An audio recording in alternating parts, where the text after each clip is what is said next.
Seja muito bem-vindo ao GuiaCast, um podcast para os profissionais de logística e supply chain que nunca param de aprender. Compartilhamos toda semana as melhores práticas, desafios e informações para suporte às suas decisões, a fim de ajudá-lo a gerenciar a sua carreira e a sua empresa com mais eficiência. Uma consultoria independente, acionável e objetiva para os líderes do setor. Vamos ouvir!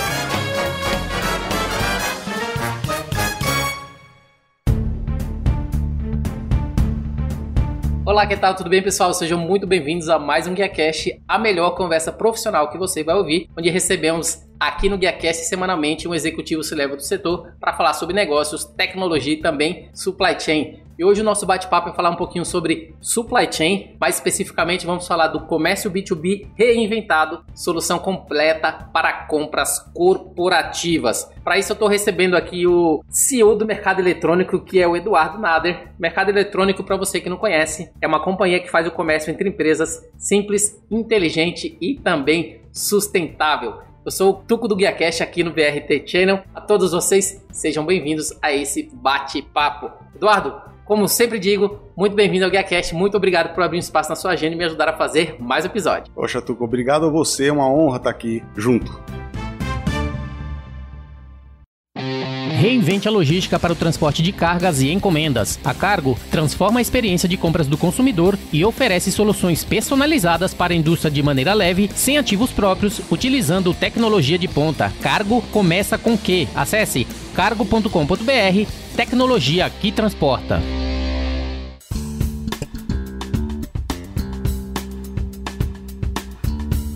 Nosso bate-papo falar sobre o comércio B2B reinventado. Eu até na pesquisa, olhando todo o seu background para ver as perguntas que eu ia estar fazendo para você, eu até percebi que o Mercado Eletrônico foi fundado em 94, especialista em comércio B2B, missão específica de desenvolver comunidades de compradores e fornecedores por meio de uma poderosa combinação de tecnologia. E no seu caso, você já iniciou seu background, que eu acho que é o único background que aparece no LinkedIn é o mercado eletrônico. Eu gostaria que você pudesse falar um pouquinho exatamente por que área de compras, todos esses anos atrás. Eu estava até conversando com meu amigo, que a gente começou aqui, falou um pouquinho do Douglas, no Café com o Comprador. Isso. Ele deixou bem claro para mim, o Dilson, né, Tuco, ninguém escolhe compras ali como profissão. Como é que a compras, inicialmente, antes do mercado eletrônico, começou a fazer parte da sua carreira profissional? Muito bacana. Eu também não escolhi compras. Quem escolheu foi meu pai. Eu fui trabalhar na empresa dele, na indústria, enquanto eu fazia engenharia. E aí, naturalmente, eu comecei engenharia de produção, comecei a trabalhar na produção, tem muita necessidade de compras, de spare parts, né? A compra é bastante intensiva em número de processos e aí, naturalmente, eu fiquei responsável também pela área de compras. E aí que eu vi a fronteira distante que era, né, a área de compras antigamente. Excelente. Falando até do mercado eletrônico, trazendo para o contexto, né, a empresa que você fundou lá atrás, qual tipo de dor que você identificou através dessa experiência, principalmente o que é que ela faz e os produtos fazem parte desse portfólio associado a compras, associado a soluções que você deixou bem claro que você poderia trazer através do mercado eletrônico. Muito bacana. Eu vou falar de coisa de 30 anos, sim, né? Pra trás. Até bom que a gente entende as dores lá atrás, que não é um tipo de dor agora. Mas era assim, era o já do procurement raiz mesmo, uma área que era muito pouco servida por tecnologia. As redes internas de computador estavam começando na empresa, a internet não existia. Então as coisas eram feitas mesmo lá quase que no papel, no telefone, falado mesmo, fax. Naquela época o vendedor bem aquele que sabia se comunicar. O vendedor aparecia na porta da empresa, ele passia, não marcava a hora e o comprador tinha sempre na agenda dele receber vendedores, bem lembrado isso aí para mostrar o produto, portfólio e tal. Então era bastante intensivo, né? Na negociação você recebia um preço, tinha hiperinflação, né? Em alguns momentos aqui da história. Então é uma área que sempre foi crítica para qualquer companhia, né? A porta de entrada dos produtos, a porta de entrada da inovação. E eu me encantei pela área, assim, o tamanho era a oportunidade que tinha. Como eu vim de uma família de empreendedores, para mim foi quase que natural. Falei, poxa, eu vou fazer algum negócio. E aí eu comecei a pensar num negócio que fosse para a área de compras. E você já começou a implementar isso na empresa da tua família ali, do teu pai, ou foi testando ali, ou já foi pro mercado? Ao contrário, foi esse início? A gente é um pouco orgulhoso, sabe? Quando você é novo, né? Que você acha que tem razão em tudo. Então, eu não queria testar na empresa do meu pai. porque eu acho que podia ter pouco filtro, ou muito filtro, no produto e serviço que eu estava prestando. Eu falei assim, olha, o produto tem que ser bom, e para eu entender se ele é bom ou não é, eu tenho que ter meus clientes fora da empresa. Depois, se for o caso, eu volto para cá, mas foi uma decisão muito prática, que a gente, consciente, que a gente tomou. E se falando atualmente dos produtos específicos que vocês oferecem, poderia falar para a gente o que faz parte deste portfólio, do que o mercado eletrônico atual especificamente oferece no mercado? Posso. Então, o mercado eletrônico é o que o nome diz, é um e-marketplace, né? Na época já nasceu com esse nome, estamos falando de 94, mas ele tomou um viés muito para tecnologia de compras, no sentido de abordar, automatizar os processos corporativos da área de compras, né? A área era muito pouco servida, né, para a tecnologia, os recursos da empresa sempre iam mais para o comercial, né, para a parte de marketing e vendas do que para a parte de compras, e aí a gente começou a desenvolver solução tecnológica mesmo para os processos de compras. Então, tem o e-procurement, tem o e-sourcing e tem o e-marketplace. A única diferença do e-marketplace, que é o mercado eletrônico, para os outros, é que é uma fonte de informação inteligente, vamos dizer, formada pela própria comunidade de compradores e fornecedores. É onde você encontra, por exemplo, mais de 1 milhão de fornecedores, onde você encontra preços, onde você encontra conteúdo de produtos. Então é solução tecnológica para processos e solução de informação. E falando até um pouquinho, você citou pra gente e-procurement, e-sourcing e o e-marketplace. Como é que funciona cada solução, até para diferenciar cada uma delas, como elas também se complementam, né, dentro desse processo de compras? Então, o e-procurement e o sourcing, eles têm uma relação muito forte nos processos também. Então, o procurement ele é sempre mais para aquele processo transacional, e ele tem um efeito muito bom nas compras recorrentes, nas compras de baixo valor, onde você tem um volume muito grande transacional. E aí você faz a requisição, cotação de preços, pedido, invoice, pagamentos. Você tem um ciclo lá no procurement. E aí você consegue reduções de até 90% nos processos, né, no custo de comprar, não só no custo do produto. O sourcing, uma vez que você, vamos dizer, solucionou essa parte de compras spot, você consegue direcionar mais o comprador, a inteligência de compras da empresa, para a compra mais estratégica. Então a solução de sourcing é mais para essa compra estratégica. Você tem que fazer uma RFI, RFP, RFQ, eventualmente até um leilão reverso no final. Você tem que fazer uma qualificação de fornecedores durante o processo, uma busca, né, das melhores fontes de fornecimento. Então o procurement é mais transacional, o sourcing mais para compras estratégicas e o marketplace, como a gente falou, ele é uma fonte de informação para dar inteligência ao processo de todos os compradores. Isso dá para entender claramente nessas diferenças, procurement, source. No caso do mercado eletrônico, relacionado principalmente a essa presença, o mercado eletrônico você falou que é o local especificamente em que aqueles compradores, eles podem ali como uma comunidade, né, se relacionar. Isso funciona especificamente no Brasil? Como é que está essa abrangência relacionada a esses compradores? E principalmente hoje, para que a gente possa ter um entendimento ainda maior, se eu sou uma empresa e estou me formando agora, como que o e-marketplace ele poderia me ajudar nesse contexto de comprar ainda melhor? Bacana. Eu vou dar um passo atrás e tentar assim, endereçar a pergunta da seguinte forma. Então, voltando ao ponto quando a gente pensou qual era o serviço dessa nova empresa, dessa empreitada, a gente falou, ó, eu não quero um software para colocar em uma empresa só. Esse software ele tem que ser de várias empresas, porque uma só não consegue reter uma comunidade de compras e de vendas. Ou seja, uma hora eu como comprador eu compro de um fornecedor, outra hora eu compro de outro, e aquele fornecedor que eu comprava anteriormente ele se descola da comunidade. Então, para criar uma comunidade mesmo de compra e de venda, precisa ter múltiplos clientes compradores. E aí vem o modelo da solução software como serviço, alugado. E também vem uma dificuldade, mas como é que você faz isso para um comprador só se o fornecedor dele não está lá? É instantâneo. O comprador ele manda um pedido de compra, uma cotação de preços para quem ele quiser, literalmente na hora que ele quer. É quase como colocar um contato novo no teu telefone, você coloca o contato lá na plataforma e manda o pedido de compra. E aí a gente acabou montando uma base de mais de 1 milhão de fornecedores, todos que vieram dos nossos compradores, todos esses fornecedores, e fomos expandindo internacionalmente. São mais de 100 países hoje que acessam o mercado eletrônico. A gente tem escritório, né, em São Paulo, em Lisboa, no México e nos Estados Unidos, e deve ter aproximadamente uns 20 outros países que usam a gente como compras, mas atendido por essas centrais que a gente tem. E lá atrás, em 94, já começou como um software? Começou. E a ideia inicial era assim, olha, eu vou fazer... tinha 20 e poucos anos, né? Você acha que tudo vai funcionar muito bem no primeiro dia? Vou fazer um software que, pronto, o software vai ser a empresa. As empresas vão entrar lá, vão trocar informação, eu não vou ter trabalho nenhum, quem vai ter trabalho é o servidor.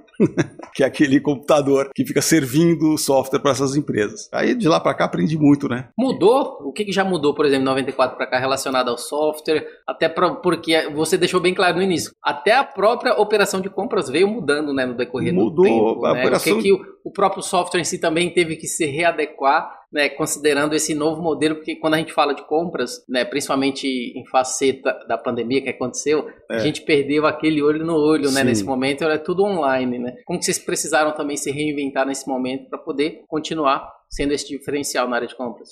Bom, a gente imaginava tudo eletrônico, né? Então é o nome da empresa. E não foi assim, não foi nada assim. Tudo era possível ser feito. Você conectar dois computadores, você trocar informação, trocar preço, tecnicamente viável, mas o mercado não era assim, simplesmente. E essa foi uma das principais dores, né, que a gente sentiu durante a evolução da empresa. Porque, tá bom, era possível, mas você tinha que ter um modem de 1200 bps, ele tinha que conectar e desconectar, porque a linha nas empresas telefônicas era rara, era muito disputada uma linha telefônica dentro das empresas, mesmo para o modem que ligava, conectava. Os fornecedores não queriam passar preço, porque tinha inflação, porque estavam com receio da concorrência olhar o preço, uma cultura radicalmente diferente. Mas como você falou, o que mais mudou foi a importância da área de suprimentos. A gente fala assim, olha, a área de suprimentos há 30 e poucos anos atrás era uma fronteira perdida nas companhias, hoje ela é core da empresa, ela recebe muito investimento, ela recebe ótimos profissionais, ótimos executivos, no C-level, óbvio, né? Que parece trivial hoje, há 30 anos a gente achava que não iria ser assim. Então mudou muito a cultura, a empresa teve que se adaptar muitas vezes ao longo do percurso. Você até citou que garante ali cerca de 90%, né, de autonomia, de melhoria, de processo, a partir do momento que você usa o e-procurement. Do ponto de vista do comprador, como que essa otimização acontece frente a todas essas etapas existentes, né, que ele acaba evitando? E como é que vocês garantem esses benefícios associados a toda a economia, agilidade e principalmente, eu acho que é um ponto extremamente importante, governança, né, que eu acho que principalmente nesse momento é bastante importante. Então, tem um mote lá na empresa que é elevar a área de compras à posição estratégica que merece. Aquela história, né? R$1 economizado em compras é R$1 no bottom line da empresa. Em vendas não é assim, você pode vender R$1 e perder 2. E em compras tomou essa posição, mas não adianta ser vista como uma posição estratégica se ela não consegue operar e executar como se fosse estratégia. Então, qual que é o principal ofensor? A governança muitas vezes é um ofensor. Você precisa tomar X preços de X fornecedores num produto que nem vale o preço de um processo de compras, se você faz ele de forma desautomatizada, manual, burocrática. Tá, mas você precisa fazer. Então, às vezes você dá a mesma atenção para uma xícara do que dá para um rolamento que vai para a produção ou, muito mais ainda, para uma matéria-prima que é essencial para a companhia. A primeira coisa é dar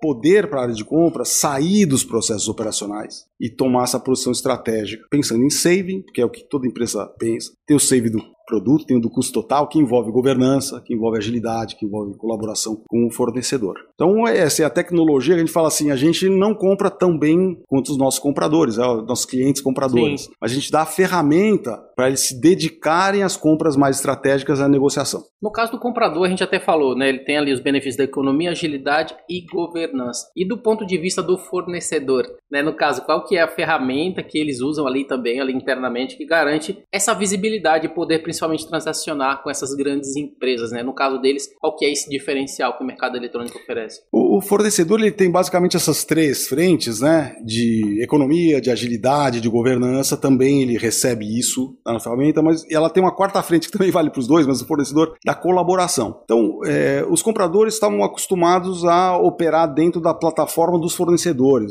Você manda uma proposta e recebe o preço do fornecedor por e-mail, ou você vai no site do fornecedor para ver o preço, está usando a plataforma do seu fornecedor. E você tem que fazer isso múltiplas vezes, são plataformas umas diferentes das outras. Dessa forma, o fornecedor escreve nos sistemas do comprador. ele coloca a cotação de preço dele, essa cotação está integrada normalmente com o RP, ele tem as mesmas condições de concorrência em relação aos outros fornecedores. A concorrência abre na mesma hora, fecha na mesma hora, a informação é dada ao mesmo tempo, coisas que para a governança são muito importantes. E para colaboração não se fala, né? O comprador que recebe ainda a cotação por e-mail, envia pedido pelo RP, você tem um grau de colaboração infinitamente maior nas empresas de procurement, né? A gente sabe que o Brasil, não só o Brasil, o mundo inteiro tem sofrido problemas relacionados a insumos, matéria-prima, principalmente considerando não somente pandemia, guerras e todo esse contexto que está acontecendo, esses desafios de matéria-prima, interrupções de fornecimento, tem acontecido bastante, o que torna com certeza esse relacionamento com os fornecedores essenciais, mais importante do que nunca, e principalmente ter uma ferramenta que te proporcione você saber gerenciar e identificar os seus gargalos e principalmente a priorização, né? Como é que vocês têm ajudado os clientes, né, o mercado eletrônico nesse respeito em relação a essa falta de insumos? A gente sabe que é generalizado em diversos setores. Bom, você está falando da pandemia, só importante falar que a gente, junto com a iniciativa privada, a gente atuou na pandemia, fizemos um portal do governo, quando as empresas do setor privado se juntaram para produzir insumos para atender naquele primeiro momento da pandemia. A gente foi a tecnologia para ligar, fazer o supply chain entre essas indústrias, para, por exemplo, produzir respiradores. Algumas indústrias de automobilística que começaram, ao invés de produzir carro, peça para automóvel, a produzir peça para respiradores e respiradores. Depois, quando a vacina chegou, teve o desafio logístico de entregar a vacina junto com o Grupo Mulheres do Brasil. A gente fez a plataforma também para possibilitar que os insumos, tudo que não fosse a vacina, tivesse pronto, a geladeira, a cadeira para tomar vacina, os insumos para aplicar, tivesse nas prefeituras mais remotas. Então, teve uma atuação primeira direta e com um propósito bacana, né, que motivou bastante o nosso time. Mas, eu diria que uma ferramenta que traz saving, agilidade, governança e colaboração ficou ainda mais importante. Por quê? Os preços no primeiro momento caíram por falta de consumo, depois subiram por excesso de consumo, disrupção da cadeia de fornecimento. Se você não tem agilidade para falar com os seus fornecedores, se você não tem uma base ampla de fornecedores, inclusive que você não estava acostumado, porque aquele teu fornecedor está tomado, você tem que sair e ir um pouquinho mais longe, um pouquinho mais distante para achar aquele produto. Se você não tem governança para fazer tudo isso ainda porque aquele processo está parado, você não consegue sair dessa enrascada. Ou melhor, você compra, mas você é o último da fila, né, a conseguir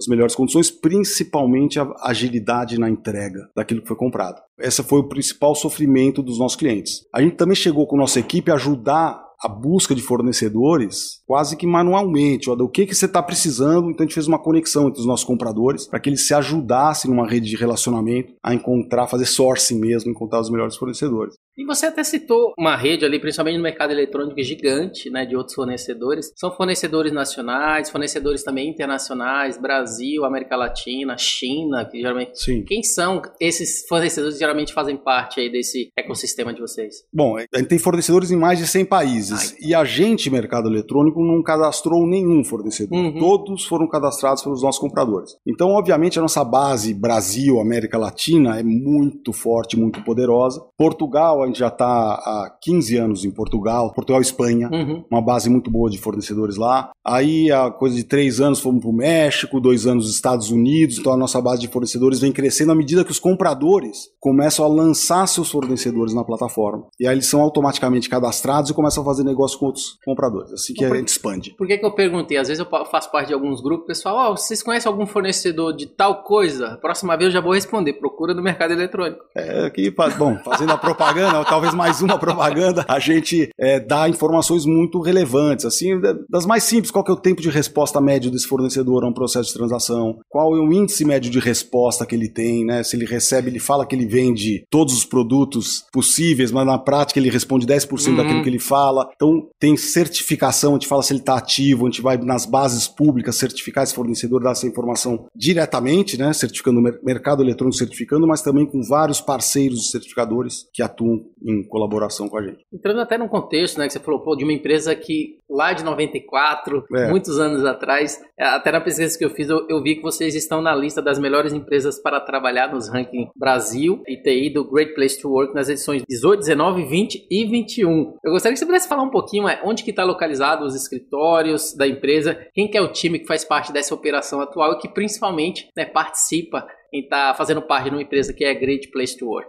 Muito, muito bacana. A gente se orgulha demais mesmo de ser Great Place to Work. A gente também é lugares incríveis para se trabalhar, da FIA, UOL, e isso é mérito do time mesmo, porque ninguém faz um bom ambiente de trabalho se todas as pessoas não estiverem engajadas, se isso não for uma cultura core da empresa. E a gente tem os nossos valores, são 4 valores. O primeiro valor é pessoas em primeiro lugar. Então, e a gente fala pessoas em primeiro lugar. Mas como assim? E o cliente? O cliente tem que estar no centro, mas ele é o segundo valor. Porque não existe cliente feliz sem pessoas felizes, engajadas, competentes. Então a gente trabalhou muito na cultura da empresa para conseguir essa posição. A gente se orgulha demais. O ambiente de trabalho, ele é um detalhe super importante você criar um ambiente. Mas o nosso clima organizacional hoje é o melhor da história. A gente mede ele trimestralmente, além de certificar isso fora da empresa, né? A gente mede trimestralmente, ele é o melhor da história e é um momento onde as pessoas não estão indo para o escritório. Então a gente tem ambiente, tem uma estrutura maravilhosa, mas as pessoas estão trabalhando em casa por opção. A gente não obrigou ninguém a voltar para o escritório, muito pelo contrário. A gente está incentivando a trabalhar no lugar que mais quer, que mais gosta.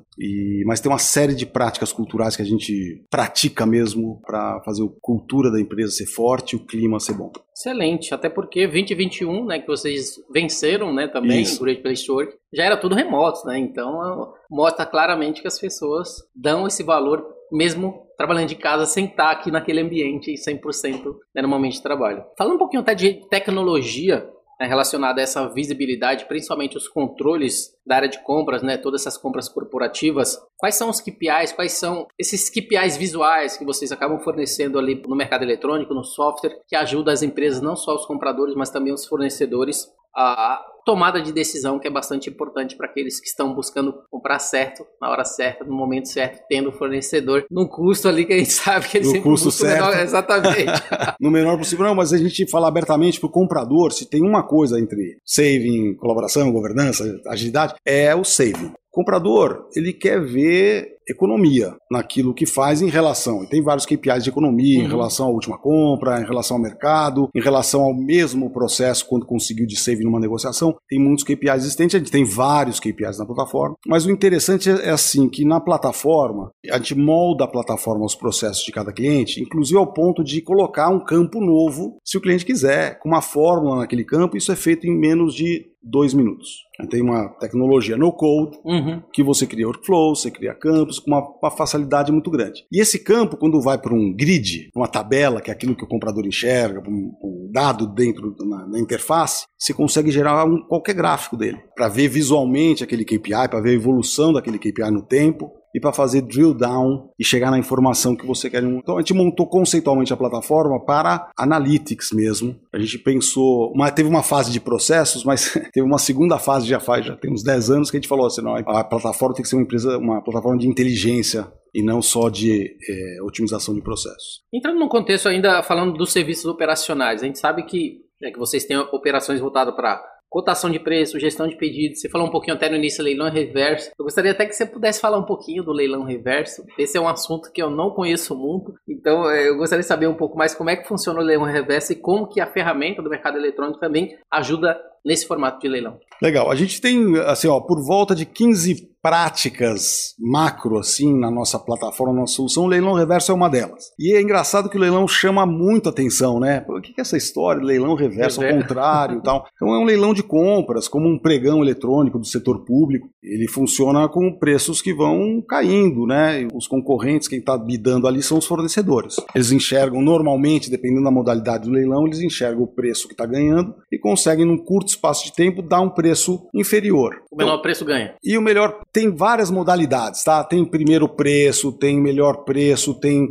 não necessariamente o melhor preço, depende das outras condições, dos multicritérios que são avaliados, que não são só preço no leilão. Então, é uma tecnologia que parece simples, mas tem um arcabouço meio complexo, não é usado para tudo. Mesmo para você fazer um leilão, você precisa estar bem preparado antes. Você precisa saber exatamente o que você quer comprar, você precisa ter agregação de demanda para ter um volume que justifique você fazer um evento, mas é incrível como você vê muitas vezes o preço em 15 minutos cair 20% daquilo que a empresa comprava antes. Então ele não é usado para tudo, precisa ser muito bem preparado, mas tem um efeito muito bom que chama muito a atenção das empresas. Pô, economizei 20% em 10 minutos. Calma aí, você trabalhou, você montou o leilão, você foi competente para ir para mercado a ponto de, em 10 minutos, conseguir uma concorrência online. Ele trabalhou, conseguiu mostrar valor, isso. Automaticamente aqueles que ofertavam reduziu o preço, porque o valor reduziu o preço, frente ao trabalho que ele fez. Mas você tem que estar com o que você vai comprar, seja produto, seja serviço, muito bem definido. Não só o produto, com as condições logísticas, tem outras condições N ali. Mas a gente tem clientes que usam muito, mas está longe de ser a mais usada. Tá bom? Agora eu já sei o que significa leilão reverso, tá, gente? Para finalizar, acho que o papo tá bom, mas sempre chega ao fim. Eu gostaria que você pudesse falar até um pouquinho pra gente. No dia 26 de outubro, vocês vão estar realizando, né, em formato presencial, o maior evento de comércio eletrônico B2B da América Latina. Eu gostaria que você pudesse falar um pouquinho pra gente exatamente do evento, expectativas e como que aqueles que acompanham aqui o GuiaCast, eles podem estar presentes. Fala pra gente. Opa, obrigado. O evento chama ME B2B Summit. É um evento, a gente deve estar na 5ª edição. A gente parou 3 anos, ele era presencial. No último evento a gente teve, sei lá, mais de 1.000 inscritos. Esse ano vai ser no Teatro Bradesco, aqui em São Paulo. Teatro que uma capacidade para 1.500, um pouco mais de 1.500 pessoas. E a gente escolheu este formato. A gente fez um evento no teatro, que tem todo o conforto para uma pessoa sentar numa cadeira. Não é uma feira. Ela vai lá para receber mesmo conteúdo, para receber informação dos maiores especialistas de compras da América Latina, que são os nossos clientes, ou pelo menos alguns dos nossos clientes, para não falar os nossos clientes, são os melhores, mas tem muita empresa e muita competência em compras, alguns palestrantes de inovação que podem dar uma visão geral também do mercado. Então é um dia que você passa assistindo um filme. A gente procurou esse formato de evento mesmo para dar conteúdo para nossa comunidade, para quem quiser ir lá assistir. Você está mais convidado, né? E os compradores que quiserem estar presentes, já tem um site específico? Qual que é o site? Tem o site do ME B2B Summit. Ah, tá. Que para você procurar, acho que é mais fácil dar uma busca lá, ME B2B Summit. Vai vir, com certeza vai vir o nosso site lá, e lá você se inscreve. E a gente espera você lá no dia 26 de outubro. Super confortável o evento de novo. É um ótimo lugar também para fazer networking. Então tem vamos dizer, um nível de competência em compras nos participantes em geral, na plateia, no público também muito alto. Excelente, eu estarei lá. Legal. Eduardo, essa foi minha última pergunta, né? Eu gostaria de agradecer a sua participação, a sua disponibilidade de poder estar contando um pouquinho da sua história, da história do mercado eletrônico aqui no GuiaCast. Você poderia, para finalizar, deixar os seus contatos e fazer as suas considerações finais para a gente. Ótimo. Bom, eu que agradeço, uma super oportunidade, uma delícia a conversa.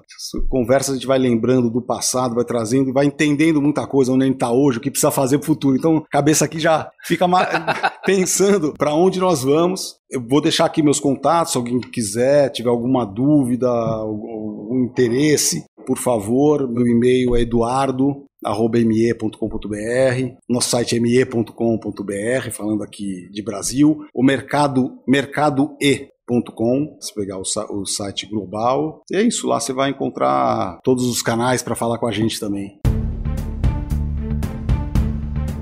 Isso aí, pessoal, o GuiaCast teve a honra de receber aqui o Eduardo Nader, que é CEO do mercado eletrônico, onde falamos sobre o tema o comércio B2B reinventado, solução completa para compras corporativas. Se você gostou do programa de hoje, não deixe de acessar nossas redes sociais, @VRTChannel e também @GuiaCast em todas as mídias. Eu sou o Tuco do GuiaCast aqui no VRT. Aqui encerramos o nosso programa de hoje, né, onde falamos um pouquinho sobre o mercado eletrônico. Nos vemos novamente no próximo episódio, onde vamos falar mais uma vez sobre negócio, tecnologia e supply chain. Até a próxima. Tchau, tchau.